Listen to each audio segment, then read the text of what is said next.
Once upon a time, in the village of Tinto, there lived a beautiful 18-year-old girl named Arrah.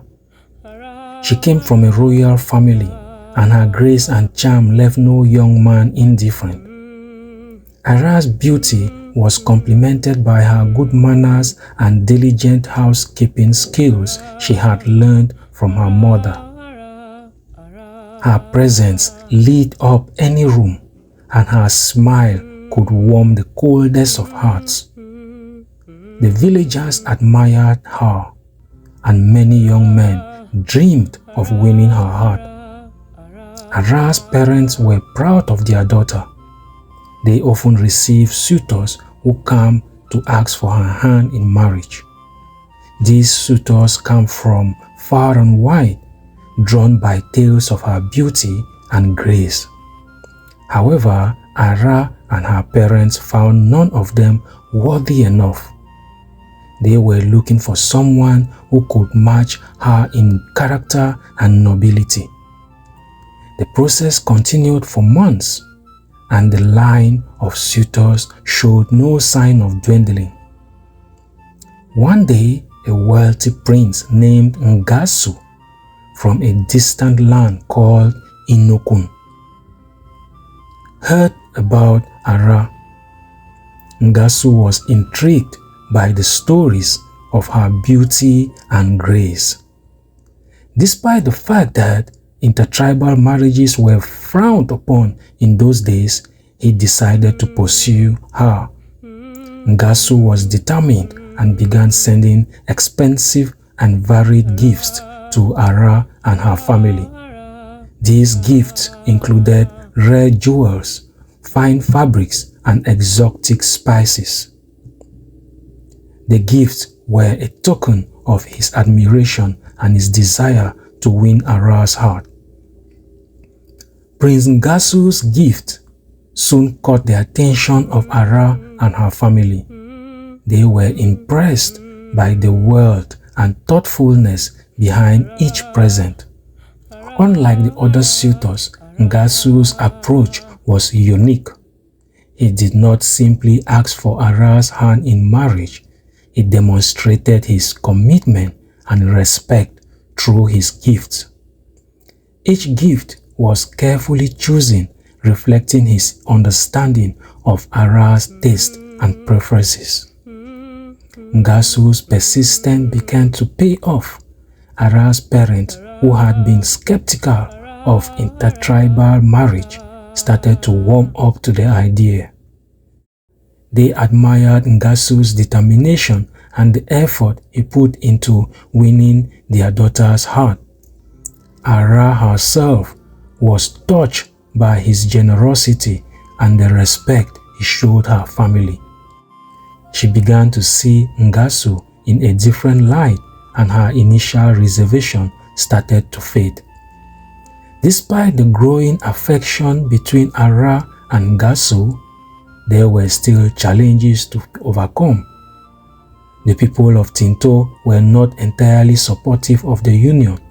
They were very wary of outsiders and had their own prejudice against intertribal marriage. Arrah's parents, though more accepting, were still concerned about the potential backlash from their community. They worried about the future and the difficulties their daughter might face in a foreign land. After months of courtship, Arrah finally agreed to marry Ngasu. The decision was not easy, but she felt a deep connection with the prince. Her parents gave their blessings, recognizing Ngasu's sincerity and the genuine bond he shared with their daughter. Preparations for the wedding began, and the village buzzed with excitement and curiosity. As was the tradition of the people, the marriage was to be celebrated in Tinto. Arrah's face would remain veiled from her husband until 3 weeks after the feast, when she formally moved to his home. This tradition added an element of mystery and anticipation to the wedding. It also symbolized the transition from her life in Tinto to her new life in Inokun. The wedding day arrived and the village was filled with joyous celebrations. Arrah, dressed in her finest attire, looked even more beautiful. Her face hidden behind the veil added to her allure. Ngasu equally was filled with joy and pride. The ceremony was a grand affair with music, dancing, and feasting. The villagers, despite their initial reservations, joined in the celebration, wishing the couple a happy and prosperous life together. Eneke, a housemaid in Arrah's household, had always envied Arrah's beauty and the attention she received. As preparations for Arrah's wedding progressed, Eneke's jealousy grew. She couldn't stand watching Arrah be the center of admiration and joy. One evening, as Arrah was trying on her wedding attire, Eneke watched from a distance, her eyes filled with envy. Arrah's friends complimented her beauty, and her parents looked on with pride. Eneke clenched her fist, feeling a burning resentment. As the days went by, Eneke's jealousy turned into a desire for revenge. She started to plot ways to disrupt Arrah's happiness. She overheard conversations about Arrah's journey to Inokun and saw an opportunity to execute her plan. One night, while everyone was asleep, Eneke sneaked into Arrah's room and tampered with her wedding attire to cause embarrassment during the ceremony. She also began to spread rumors about Arrah, trying to tarnish her reputation among the villagers. Despite Eneke's efforts, Arrah's charm and grace remained unaffected. The villagers dismissed the rumors, knowing Arrah's true character. This only fueled Eneke's rage further, and she became determined to take more drastic measures. When it was time for Arrah to leave Tinto, her family assigned two men, her younger sister, Oni, and a housemaid, Eneke, to accompany her. The men were instructed to accompany the three ladies right up to the river Monaya and then return home. This arrangement was made to ensure Arrah's safety on the first part of the journey. The journey began. Early in the morning, Arrah, Oni, and Eneke traveled with the men, following the path that led to the river. The landscape was beautiful, with lush greenery and the sound of birds singing. Arrah felt mixed of emotions, excitement about her new life and sadness about leaving her home and family behind. Oni, her younger sister, shared her feelings and tried to comfort her with cheerful conversations. As they approached the river Monaya, the men prepared to take their leave. They offered their blessings and wished the girls a safe journey.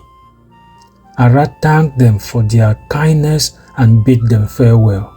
The men watched as the three girls crossed the river, ensuring they were safe before turning back towards Tinto.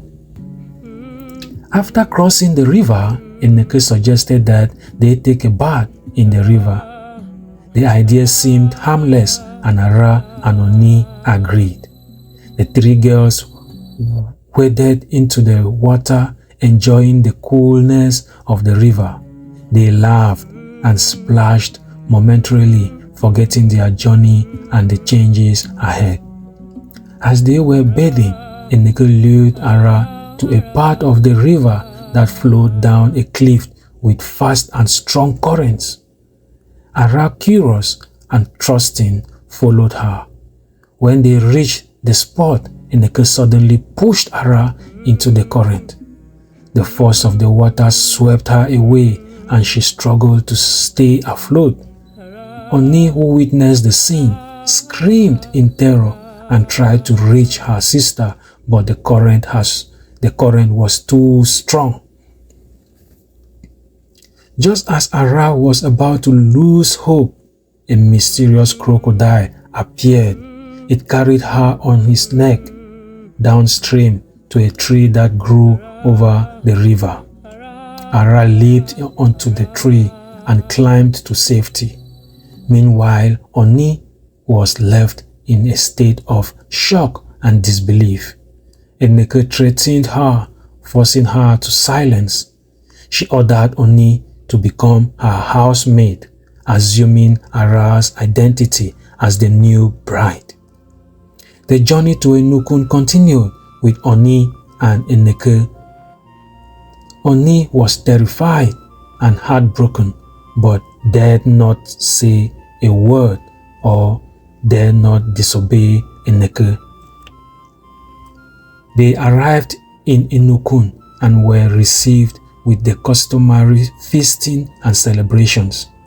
The people of Enukun wondered why only 2 had come instead of 3, and they noticed that the bride's attendant seemed unhappy. However, they did not question it further and proceeded with the festivities. Prince Ngasu was disappointed with the bride. She was not as beautiful as he had expected. He noticed that she did not have the grace and guide of the lady he had seen in Tinto, but kept his observation to himself. Despite his disappointment, he treated her with respect and kindness, hoping that things will improve over time. Back at home, Eneke subjected Oni to worst treatment ever. She made her do the most difficult choice and treated her harshly. Oni, feeling helpless and alone, endured the abuse, longing for her sister and the life they had before. One day, as Oni was washing clothes at the river Monaya, she started to sing a song to her lost sister.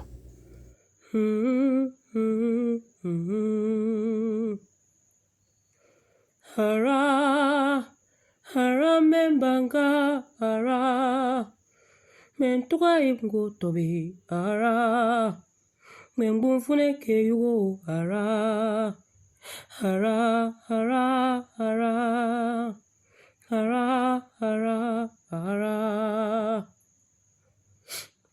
Arrah, Arrah membanga, Arrah, mentuga imgo tobi, Arrah, mengbun kun ketme, Arrah, Arrah, Arrah, Arrah, menwawanka ine, Arrah. Imploring her spirit to rescue her from her despair. Her voice echoed across the water, filled with sadness and longing. As she finished singing, a miraculous event occurred. Arrah emerged from the bottom of the river, sitting on the crocodile's back. Oni could hardly believe her eyes. She ran to her sister, tears of joy streaming down her face. Arrah comforted her sister and shared a delicious and nourishing meal from her bag. She also gave Oni beautiful dresses, gifts of hope and love. From that day on, Oni came to the river regularly, singing to her sister.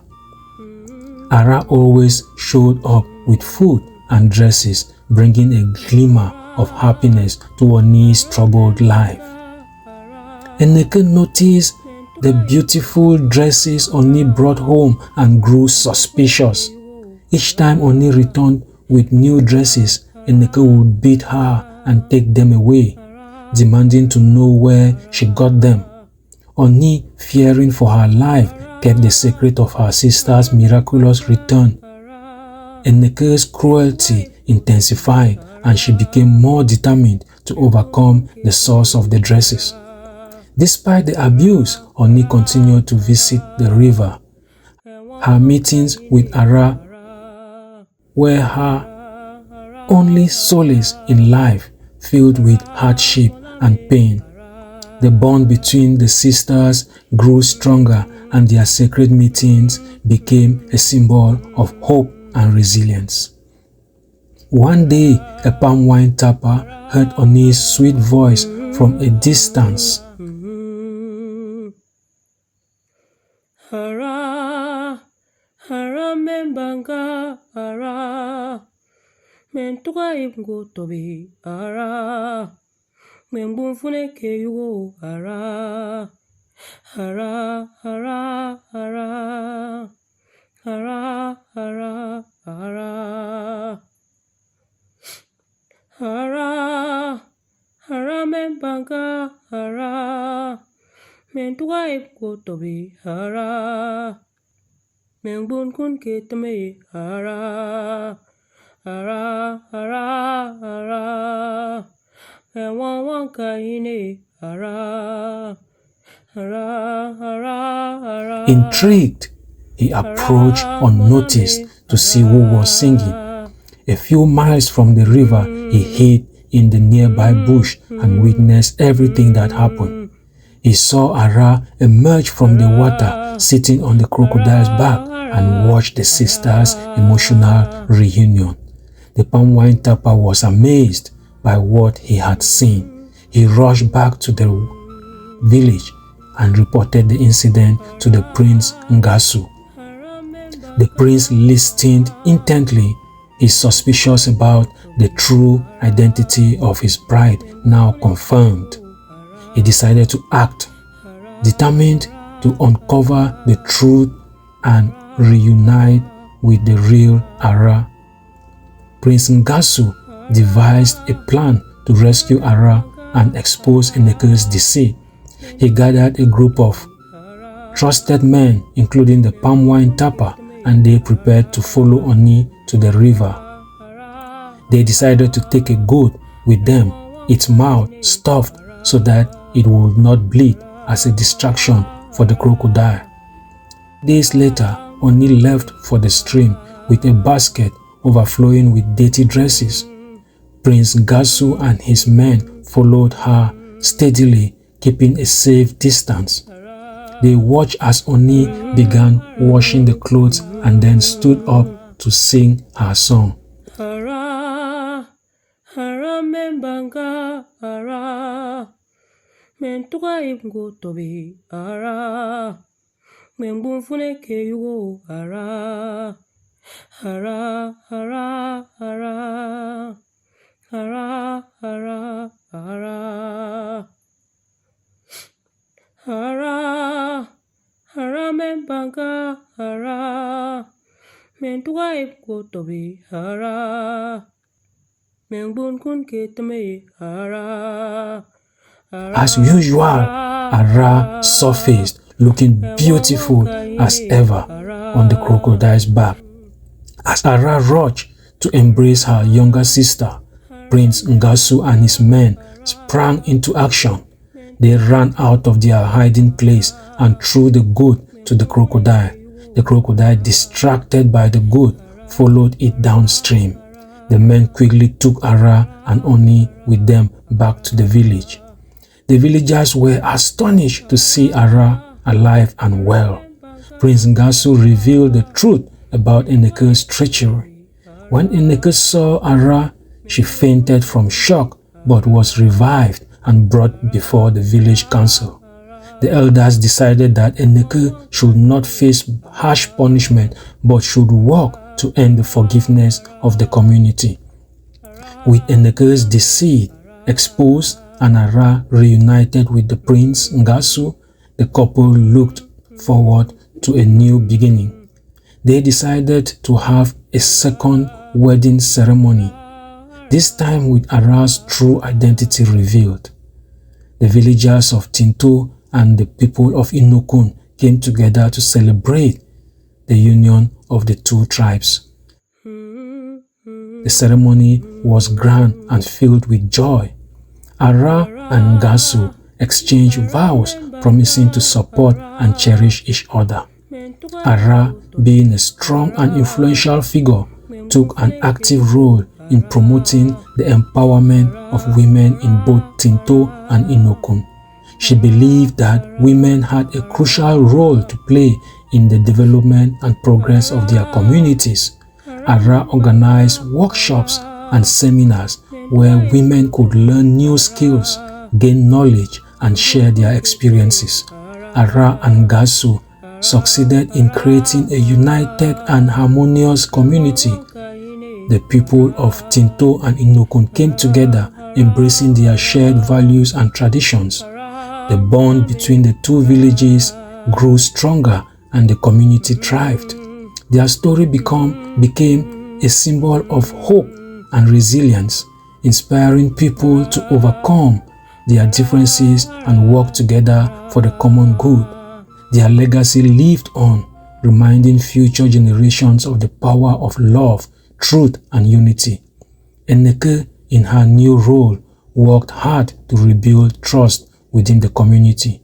She participated in the women's empowerment workshops organized by Arrah, learning new skills and contributing her knowledge. The women, seeing her transformation, began to accept her. Eneke's story of redemption spread through the village, becoming a powerful example of the positivity and possibility of change.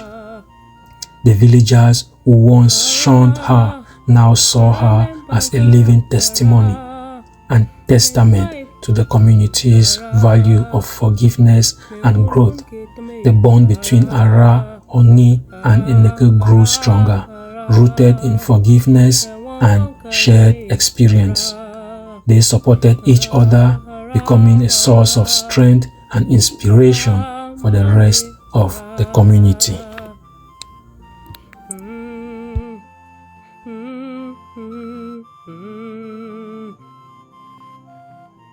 Arrah, Arrah, Arrah, Arrah.